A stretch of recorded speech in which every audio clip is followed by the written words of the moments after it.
Et shalom, bonjour en cette journée de Yom Kippour. Je continue la lecture du Nouveau Testament, version David Stern, 5 minutes par jour et une prière à la fin. Alors c'est le livre de Romains qu'on commence aujourd'hui. Romains, chapitre 1, versets 1 à 17. Le thème, c'est « Je n'ai pas honte de l'évangile du Messie ». C'est la puissance de Dieu pour le salut de tout homme qui croit. Amen. La lettre de Paul, Shaoul, émissaire de Yahusha à la communauté messianique qui est à Rome. De la part de Shaoul, esclave du Messie Yahusha, appelé pour être émissaire et mis à part pour la bonne nouvelle de Dieu. Dieu avait promis cette bonne nouvelle d'avance par ses prophètes dans le Tanakh.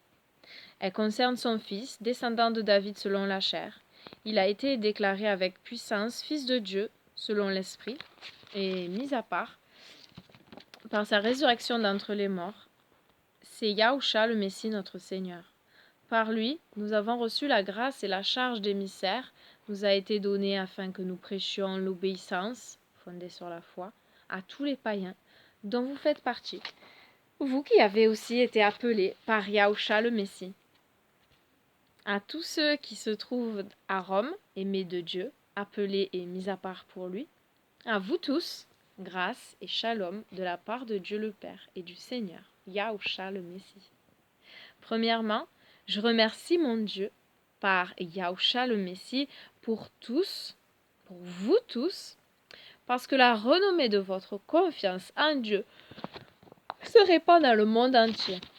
Car Dieu m'est témoin, lui que je sers en mon esprit et annonçant la bonne nouvelle de son Fils, que je vous garde continuellement dans mes prières. Et je prie constamment que d'une façon ou d'une autre, Dieu me permette, selon sa volonté, de vous rendre visite maintenant ou dans le futur. Il me tarde en effet de vous voir pour partager avec vous quelques dons spirituels afin de vous fortifier, c'est-à-dire que par ma présence parmi vous, nous puissions tous ensemble nous encourager les uns les autres dans la foi qui nous est commune. Mes frères, bien qu'ayant été empêché de vous rendre visite jusqu'à présent, je veux que vous sachiez que j'ai souvent projeté de le faire afin de recueillir parmi vous quelques fruits, ainsi que j'ai pu le faire parmi les païens. J'ai une dette envers les Grecs civilisés comme envers les peuples non civilisés, envers les gens instruits comme envers les ignorants. C'est pourquoi j'ai un vif désir de proclamer la bonne nouvelle à vous aussi qui vivez à Rome. Car je n'ai pas honte de la bonne nouvelle, qui est le moyen puissant que Dieu utilise pour amener au salut quiconque met sa confiance en lui, en particulier le juif, mais également le païen. En effet, la bonne nouvelle nous révèle comment Dieu justifie les hommes devant sa face. C'est par la confiance en lui seul, du commencement à la fin, selon qu'il est écrit dans le Tanakh. Mais celui qui est juste vivra par la foi. Amen. Fin de la lecture du jour. Oh, 5 minutes par jour. 3 minutes 46. La question de méditation, c'est quelle est mon attitude face à l'évangile du Messie? Quelle est mon attitude face à l'évangile du Messie? Est-ce que je crois que pour être heureux, il me faut autre chose? Où je cherche mon bonheur? C'est dans la bonne nouvelle du Messie qu'il te faut chercher le bonheur. La bonne nouvelle du Messie. Parce que lui, toujours présent dans toutes les difficultés qu'on peut avoir, parce que la vie n'empêchera pas, le fait de croire n'empêchera pas d'avoir des difficultés. Et le fait d'avoir la bonne nouvelle du Messie, c'est avoir toujours de l'espoir, parce que cette vie n'est rien, elle est rien. Elle peut finir aujourd'hui. C'est pas grave. C'est pas grave. Parce qu'il y a la vie éternelle avec lui. La joie de la vie éternelle. Ça, c'est puissant. Merci pour la bonne nouvelle du Messie mort et ressuscité pour nos péchés. Par le baptême, nous avons choisi d'enterrer notre vie de péché et de ressusciter en toi. Nous voulons plus vivre pour nous-mêmes, nous voulons vivre par toi. C'est cela l'engagement du baptême, adulte, adulte, alléluia. Merci Seigneur d'attirer des hommes à toi, des femmes à toi, des plein d'humains encore à toi. Merci pour ce jour béni, le jour du grand pardon, Yom Kippour. Oui, nous sommes là dans le jeûne et l'humiliation devant toi, Seigneur. Je te suppliant de nous aider, de nous transformer encore, de nous changer encore, d'agir dans nos vies. Pardonne, pardonne-moi toutes mes fautes, tous mes manquements, Seigneur.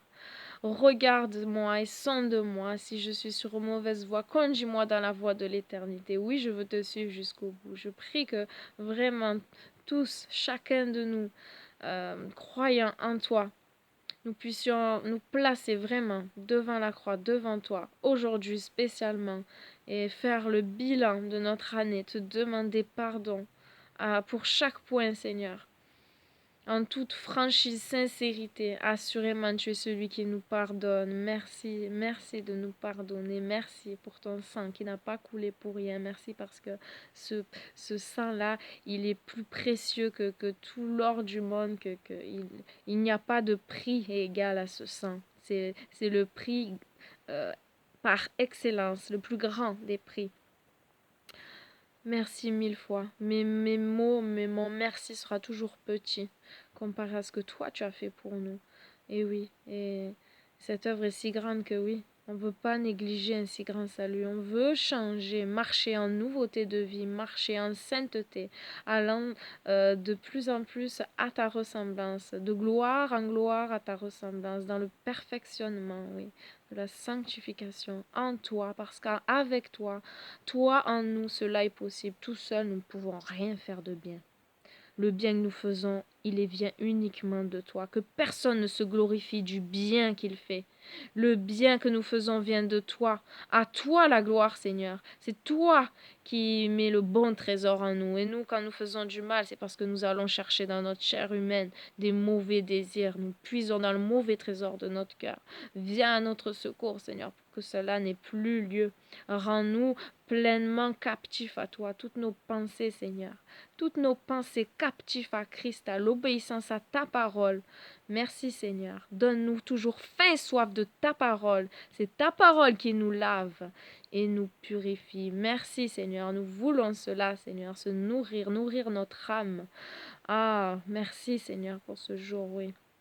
Comment j'ai faim et soif de toi plus que n'importe quelle boisson et n'importe quel aliment au monde. Tu es ma source d'eau vive et mon pain de vie. Alléluia, béni sois-tu éternel. Que ton règne vienne, délivre-nous du mal.